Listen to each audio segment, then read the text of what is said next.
Hubo un tiempo en que partir no era una elección, era una orden disfrazada de oportunidad. Miles de campesinos mexicanos caminaron hacia el norte con un costal al hombro, un sombrero gastado y la promesa de un trabajo que les devolvería la dignidad. Firmaron contratos que no entendían, entregaron sus manos a tierras ajenas y cruzaron la frontera con más miedo que esperanza. Detrás de ellos quedaban pueblos vacíos, hijos huérfanos de padres vivos y parcelas que ya no volverían a sembrar. Lo llamaron cooperación bilateral, lo vendieron como una solución al desempleo, pero fue mucho más que eso. Fue un éxodo silencioso, un despojo sistemático, una deuda que aún hoy no se paga. Mientras Estados Unidos recogía los frutos del esfuerzo ajeno, México exportaba su pobreza como si fuera mercancía, y en medio de esos dos países quedaban ellos, los braceros, sin patria, sin justicia, sin memoria. ¿Fue un trabajo digno o una forma legal de explotación? ¿Vendió México a sus campesinos? En este episodio de Ecos del Pasado, Historias que Resuenan, viajaremos a las entrañas del programa Bracero, un acuerdo que marcó generaciones, que sembró dinero en el norte y vacío en el sur. Porque no toda herida deja cicatrices visibles, y no todo contrato se firma con consentimiento.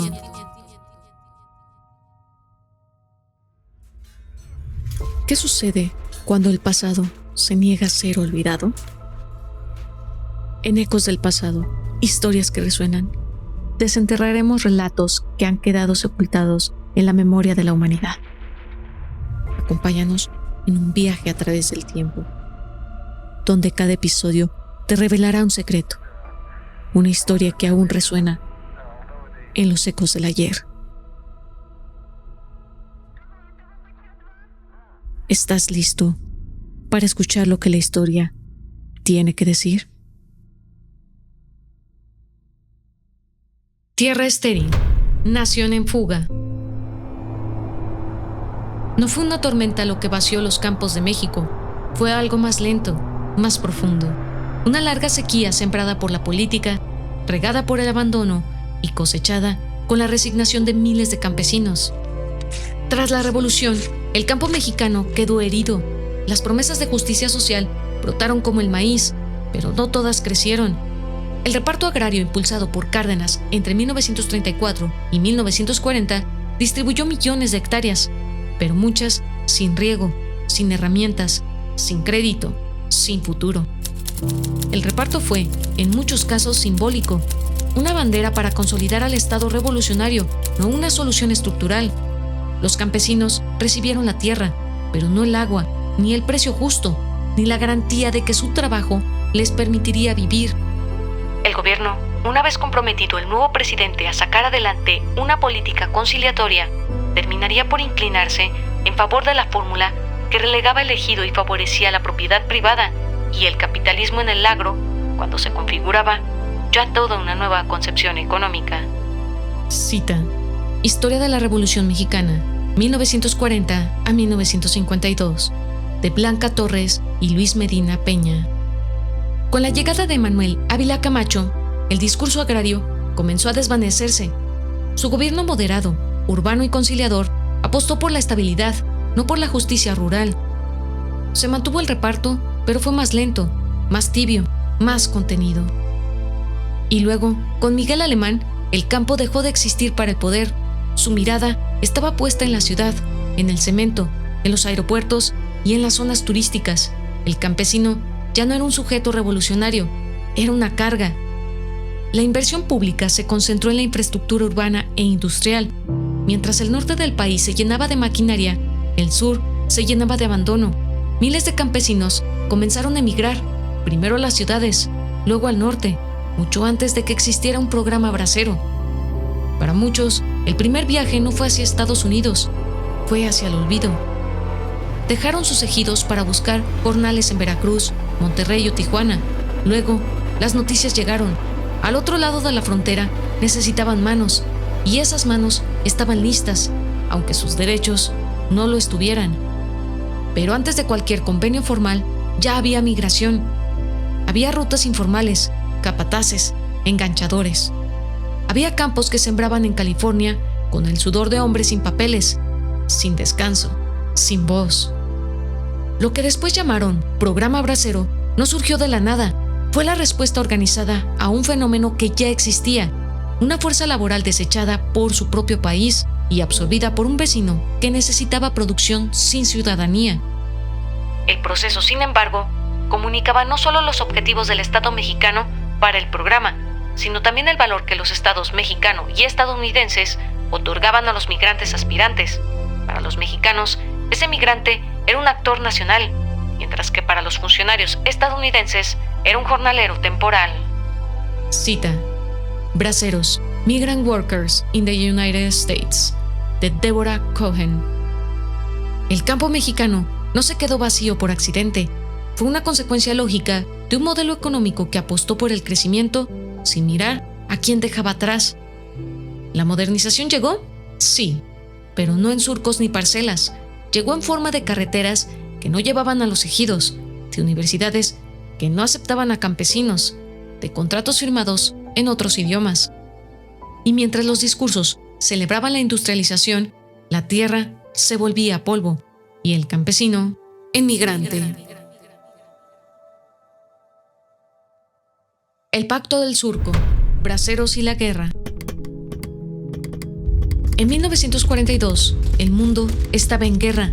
Estados Unidos libraba batallas en dos frentes, Europa y el Pacífico, y su maquinaria industrial exigía más que soldados, necesitaba manos. Manos que no empuñaran fusiles, sino asadones. Manos que no fueran estadounidenses, pero que sostuvieran su economía de guerra. La respuesta vino del sur. México, el vecino estratégico y silencioso aliado, tenía lo que Estados Unidos requería: un ejército invisible de campesinos desplazados, desposeídos, hambrientos y dispuestos a cruzar la frontera por sobrevivencia, no por gloria. El impulso por maximizar la producción agrícola, mientras que la oferta de mano de obra residente disminuía, generó una presión tremenda en los agricultores para introducir miles de trabajadores mexicanos contratados en la economía agrícola del noroeste. Aunque la idea de admitir a más mexicanos al país y firmar contratos con ellos parecía alarmante, la crisis fue suficiente para convencer a los agricultores de que la mano de obra extranjera era esencial para la producción total. Cita: Mexican Labor and the World War II, Braceros in the Pacific Northwest, de Erasmo Gamboa y Kevin Leonard. El 4 de agosto de 1942 se firmó oficialmente el Convenio de Trabajo Agrícola Temporal México-Estados Unidos, conocido como el Programa Bracero. El trato parecía claro en el papel: salario justo, alimentación y vivienda dignas, transporte de ida y regreso, ahorro depositado en bancos mexicanos, no discriminación y seguridad contractual. Pero entre la letra del convenio y la realidad de los campos californianos había una distancia tan grande como la frontera misma. Para el gobierno de Estados Unidos, el programa era una solución práctica: mano de obra abundante, disciplinada y sin necesidad de naturalización. Para el gobierno de México, era una válvula de escape. En ese momento, el presidente era Manuel Ávila Camacho, el presidente creyente, el moderador, el conciliador. No buscaba confrontaciones ni aventuras radicales, buscaba un equilibrio, y la guerra mundial ofrecía un escenario perfecto para eso: alinearse con los aliados sin disparar una bala y, de paso, obtener beneficios diplomáticos y económicos. Tras el ataque japonés a Pearl Harbor, México rompió relaciones diplomáticas y consulares con el Eje y favoreció la solidaridad continental, concediendo permiso a barcos y navíos de cualquier país americano para fondear en aguas y puertos mexicanos. El mismo decreto autorizaba al Ejecutivo a permitir, en caso de urgencia notoria, el tránsito por territorio nacional de fuerzas pertenecientes a otras repúblicas de América. Simultáneamente, el presidente Ávila Camacho tomó las primeras medidas de colaboración militar con los Estados Unidos. Cita: La presidencia imperial, de Enrique Krause. México no entraba en combate, pero enviaba hombres, no en uniformes, sino en overoles, y lo hacía a cambio de préstamos, tecnologías, acuerdos diplomáticos y una imagen fortalecida ante el mundo. El programa Bracero no fue una imposición externa, fue un acuerdo, pero un acuerdo profundamente asimétrico. Estados Unidos fortalecido por su industria de guerra, comenzó a extender su influencia por todo el continente. La llamada Buena Vecindad se convirtió en una hegemonía económica y diplomática. México, deseoso de evitar conflictos con el norte, aceptó el rol de aliado silencioso. Mientras tanto, los pueblos rurales se vaciaban de hombres. Las promesas del dólar eran demasiado fuertes y el gobierno mexicano, en lugar de detener la migración, la organizó, la canalizó y la convirtió en una política de Estado. El primer contingente de braceros cruzó en trenes abarrotados. Llevaban su nombre escrito a mano, una muda de ropa y el peso de una promesa que pronto empezaría a romperse. Así nació el programa Bracero, no como un acto de justicia, sino como un pacto de conveniencia, y entre la diplomacia y la necesidad, la dignidad quedó en pausa. La cosecha del engaño, sudor, olvido y robo. No llegaron como esclavos, pero tampoco como hombres libres. El programa Bracero se firmó con tinta diplomática, pero se vivió con sudor, con gritos, con silencios obligados.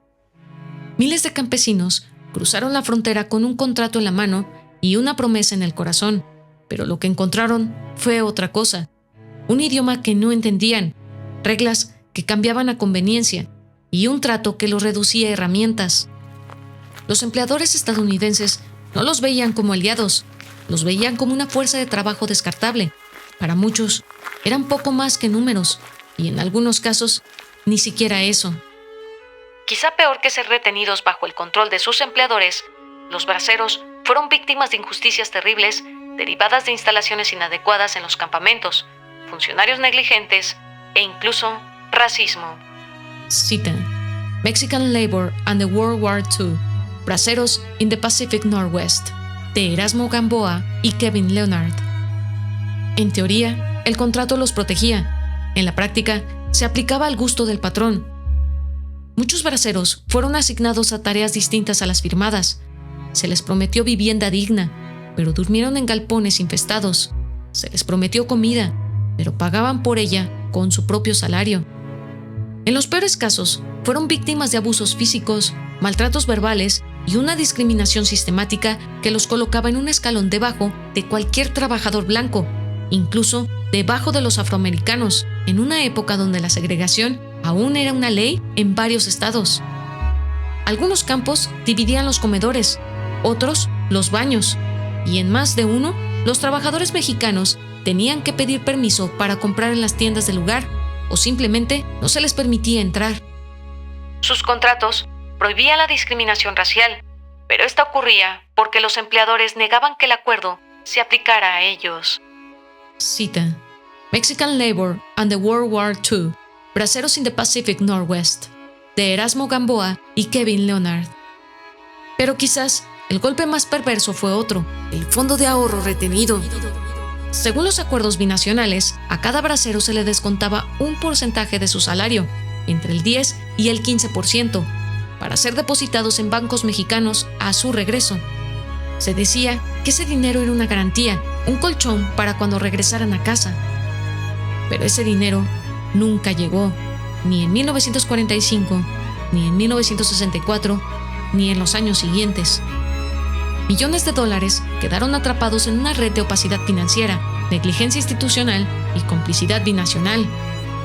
Juan Fregoso envió una carta al primer mandatario de la República quejándose de los abusos que cometía la misma entidad bancaria en contra de los braceros, pues a él mismo, que había regresado el 22 de septiembre de 1944, al presentarse a dicha institución a cobrar sus ahorros, se le proporcionó contraseña para recogerlos hasta el 17 de octubre, sobre lo cual, por su desconocimiento, tuvo inconformidad, aunque en efecto era una demora normal por el tiempo que tardaba en llegar el dinero desde Estados Unidos.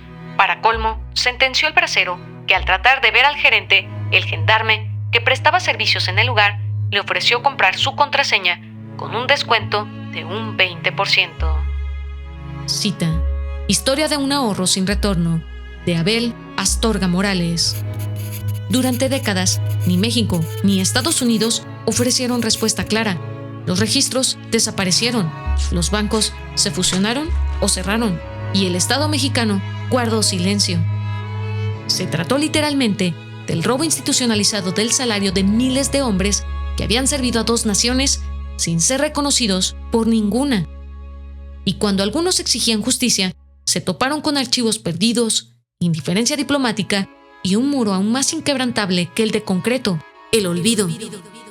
Entre 1942 y 1964, más de 4 millones de contratos fueron expedidos, pero nadie sabe con certeza cuántos braceros fueron engañados, porque muchos de ellos ya no están para contarlo.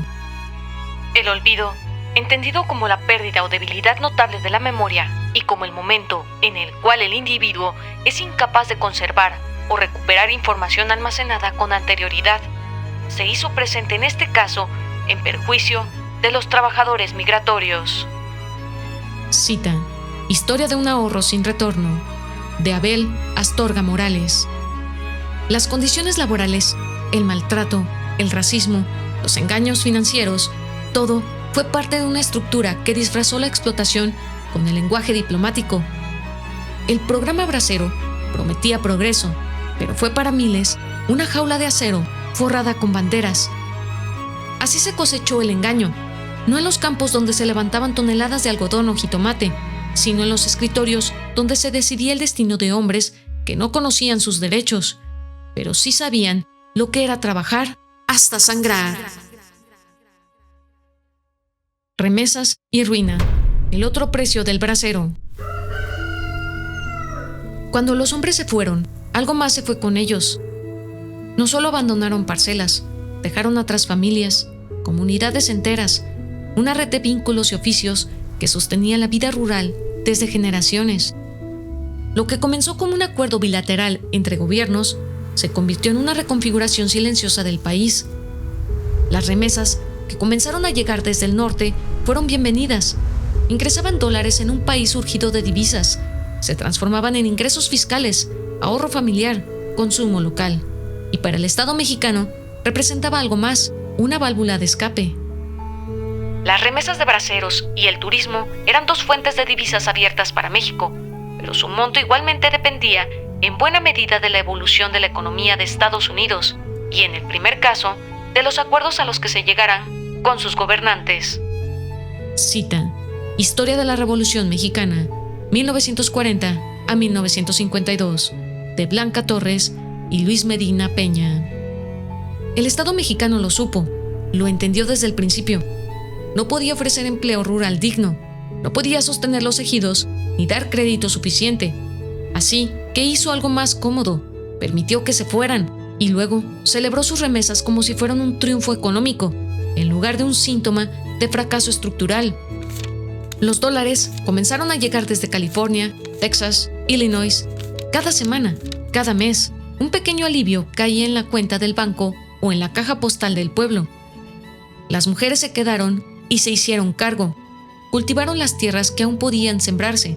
Cuidaron a los hijos que crecían sin padres. Negociaron en los mercados. Pidieron créditos.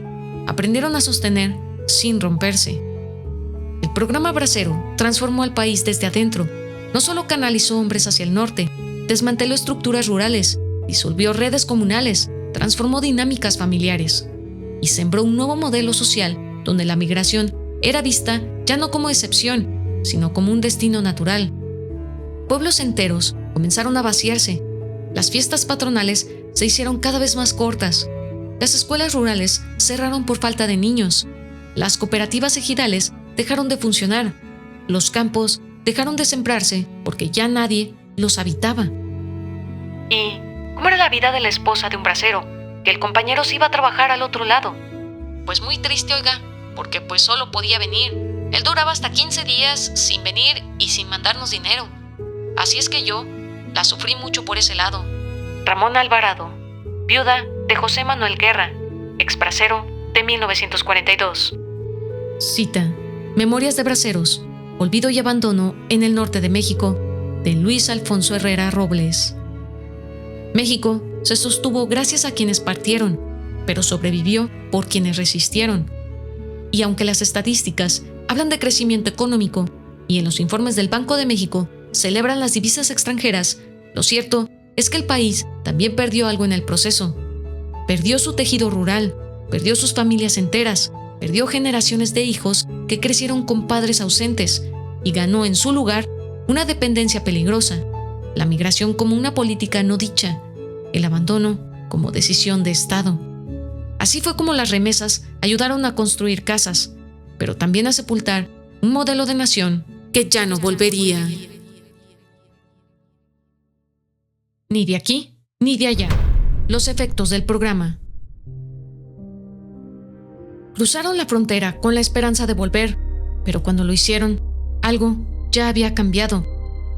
No eran los mismos, ni lo era el país que dejaron atrás. El programa Bracero no solo transformó economías, transformó identidades, desdibujó pertenencias y sembró una grieta que sigue resonando. No eran de allá, pero tampoco lo eran de aquí. Muchos braceros aprendieron palabras que nunca soñaron pronunciar, aprendieron rutinas que ya no encajaban con la vida rural, y cuando regresaron, descubrieron que su acento, su ropa o su visión del mundo los hacía ajenos en su propia tierra. Pues que todavía andamos luchando para los braceros aquí en el monumento, y el gobierno no quiere capear, pues, no quiere pagar, no nos quieren entregar el dinero. ¿Quién sabe qué pasará con este gobierno? Armando Estrada Piñón, ex bracero. Cita: Memorias de Braceros, Olvido y Abandono en el norte de México, de Luis Alfonso Herrera Robles. Las comunidades, donde antes había vida y fiesta, se volvieron pueblos de sombra, pueblos braceros, lugares donde las casas se construyeron con dólares ajenos, donde las fotos en blanco y negro eran lo único que quedaban del padre ausente y donde la historia parecía haberse detenido. Mientras tanto, las familias se fracturaban, los hijos crecían con una postal como figura paterna y las mujeres hacían malabares entre la tierra, la crianza y la espera. Mientras el discurso oficial exaltaba la patria, el orgullo agrario y la unidad nacional, miles de campesinos eran literalmente expulsados de esa narrativa. El campesinado no fue apoyado, ni defendido, ni rescatado. Fue exportado, y con él se exportó también el conflicto. ¿Quién merecía realmente ser parte de la nación? ¿El que se quedaba o sufría en silencio? ¿O el que se iba y enviaba dólares? La identidad del bracero quedó partida, y con ella la de sus descendientes. Mexicanos en papeles, extranjeros en casa, sospechosos en la frontera, olvidados en los libros. El programa Bracero terminó oficialmente en 1964. Las fronteras interiores, esas que separaban al migrante del imaginario nacional, siguen abiertas. Porque cuando se crea una política basada en el desarraigo, se condena a generaciones enteras a vivir en el umbral, sin pertenecer del todo, sin regresar nunca por completo. Así quedó sellada la otra consecuencia del programa: la migración como destino, el desarraigo como herencia y el olvido como política de Estado.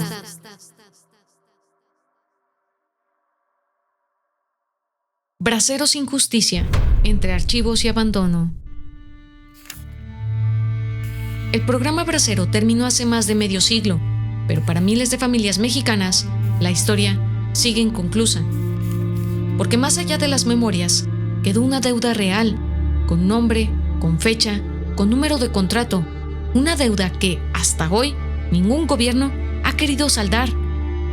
Durante los años del programa, a cada bracero se le descontó parte de su salario, un fondo de ahorro que sería entregado al regresar a México, depositado, según la versión oficial, en bancos mexicanos como el Ban Rural, pero los pagos jamás llegaron. Nunca supimos nada sobre el ahorro, hasta que vino este hombre y nos abrió los ojos. Ramón Rubio Medina, ex bracero. Cita: Historia de un ahorro sin retorno, de Abel Astorga Morales. Desde los años 2000, cientos de exbraceros comenzaron a organizarse, primero en Zacatecas, después en Guanajuato, Michoacán, San Luis Potosí, Jalisco. Formaron frentes binacionales, iniciaron demandas colectivas, entregaron documentos, recibos, credenciales de trabajo, acudieron al Congreso, a la Suprema Corte, hasta la presidencia. Pero ni México ni Estados Unidos han asumido la responsabilidad completa. El Estado mexicano aprobó compensaciones mínimas en algunos sexenios, montos simbólicos, insuficientes, disfrazados de reparación, pero sin reconocer el fraude estructural. En paralelo, periodistas, Académicos y activistas comenzaron a excavar en los archivos. Se desclasificaron documentos, telegramas cruzados entre embajadas, registros perdidos en microfilmes, cartas entre gobiernos que confirmaban lo que los braceros siempre supieron. Hubo dinero, hubo promesas y hubo un encubrimiento. Una de las hipótesis más aceptadas sobre el paradero del fondo de ahorro sostiene que el dinero lo habrían gastado los gobiernos priistas en la compra de la embajada mexicana en Estados Unidos, en la reestructuración de las instituciones bancarias, en edificios del Partido Revolucionario Institucional y en el pago de campañas políticas. Cita: Historia de un ahorro sin retorno, de Abel Astorga Morales. Y sin embargo, en los libros de texto no hay una sola línea. En los discursos patrióticos, ni una mención. El bracero fue borrado del relato oficial de México. Ni héroe, ni mártir, ni constructor. Simplemente ausente. Y aquí surge una pregunta urgente. ¿Puede el Estado mexicano reconocer el agravio? No con discursos vacíos, no con pagos a destiempo, sino con una narrativa de verdad, justicia y memoria. Porque cada peso robado, cada nombre ignorado, cada historia silenciada es también una traición a quienes sostuvieron la economía desde la frontera. Y esa historia todavía está esperando ser contada como se debe. Del surco al muro, herencia del bracero. Lo que comenzó como un acuerdo temporal se convirtió en la base de una nueva realidad. El programa Bracero no fue un paréntesis, fue un precedente, un modelo que transformó la relación entre México y Estados Unidos y que sentó las bases de una economía transfronteriza sostenida por cuerpos migrantes. Después de 1964, el programa terminó, pero la migración no. Llegaron los jornaleros libres, los trabajadores sin papeles, los nuevos braceros con nombres distintos y derechos aún más frágiles, y con ellos una economía binacional que ya no podía, ni quiso, prescindir de su mano de obra. Cuando el programa de braceros terminó, la necesidad y la dependencia de esos trabajadores continuó, dice Rivera Salgado, y esta situación da lugar a todo el debate político sobre qué hacer con esta migración y el abuso que conlleva su situación. Cita: Los Angeles Times, de Selena Rivera. Desde entonces, los nombres cambiaron, las condiciones mutaron, los muros crecieron, pero el principio siguió intacto. Despojar aquí, explotar allá. La frontera se convirtió en un umbral permanente, una fábrica de movilidad forzada, donde las vidas campesinas siguen cruzando con promesas de trabajo y regresan con cicatrices. Hoy, decenas de miles de jornaleros mexicanos continúan cosechando en los campos del norte, en Canadá, en California, en Georgia, a veces con papeles, a veces sin ellos, siempre con incertidumbre. Y si se les pregunta quiénes fueron los primeros, responden con una palabra que aún duele y resiste: braceros. Hoy, en murales de pueblos del Bajío y en obras de teatro callejero, en corridos y en canciones de frontera, la figura del bracero persiste, no como héroe oficial, sino como memoria viva, como advertencia, como espejo. ¿Qué ocurre cuando una promesa de bienestar se convierte en un contrato de silencio? ¿Cuántos hombres cruzaron con la esperanza de regresar y terminaron olvidados por todos? ¿En qué momento la migración dejó de ser una opción y se convirtió en la única salida? Porque el campo no se vació por casualidad, ni la frontera se volvió destino por voluntad. Fue una política, fue una omisión, fue una decisión de Estado, y sus consecuencias aún arden, como el sol que partió tantas espaldas sin nombre. Pero aún hoy, cada tren que parte, cada frontera que se cruza, cada jornal que se paga en dólares y se llora en pesos, nos recuerda que aquello no fue un error del pasado, fue el diseño de un presente. Porque mientras no se reconozca la deuda, mientras no se repare el olvido, mientras no se nombre al bracero con justicia, su historia seguirá resonando en cada cosecha, en cada ausencia, en cada hijo que vuelve a partir. Los ecos del pasado no se callan, solo esperan a ser escuchados. Recuerda, el pasado no es solo un registro de lo que fue, sino una parte viva de lo que somos. Cada historia que compartimos en Ecos del Pasado es un recordatorio de que el tiempo Puedes sepultar los hechos, pero nunca podrás silenciar sus ecos. Si has sentido la vibración de estas historias en tu interior, si has escuchado el llamado del pasado, te invitamos a unirte a nosotros en nuestro próximo episodio, porque aún quedan muchos ecos por descubrir, muchas historias por desenterrar, y juntos seguiremos explorando las memorias que resuenan en los rincones olvidados de la humanidad. Hasta entonces, mantén los oídos atentos y la mente abierta, porque nunca se sabe cuándo el pasado